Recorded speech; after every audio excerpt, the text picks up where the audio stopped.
আসসালামু আলাইকুম, সবাই কেমন আছেন? এই মুহূর্তে আমাদের হাতে আছে yes force max smart watch. আপনারা এই ওয়াচগুলো কিন্তু টেকদিন সবাই পেয়ে যাচ্ছেন। ওয়াচগুলো ভাই দেখতে অনেক সুন্দর। স্ট্র্যাপটা হচ্ছে ব্ল্যাক এবং গোল্ড কালারের কম্বিনেশনে ইয়েস ব্র্যান্ডিং করা আছে। এমনকি ওয়াচের পেছন পাশ এখানে দেখেন সেন্সর যে এরিয়াটা আছে এটা কিন্তু ক্লিয়ারলি বোঝা যাচ্ছে। এখানে বাটন আপনার টোটাল 3টা পাচ্ছেন। এর মধ্যে একটা হচ্ছে ক্রাউন কিং বাটন এবং বাকিগুলো হচ্ছে গিয়ে বেসিক রাউন্ড শেপ বাটন, এবং কিং বাটনের এখানে একটা রেড কালারের শেড পেয়ে যাচ্ছেন।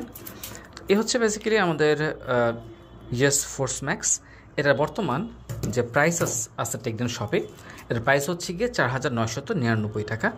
তো এই ওয়াচটা কিন্তু এটা সিলভার কালার, এবং সিলভার কালারটা ভাই আমার কাছে খুবই পছন্দ হয়েছে। এখন আপনারা যেটা দেখতেছেন এটা কিন্তু ভাই এটা হচ্ছে কোনো ওয়াচ ফেস না,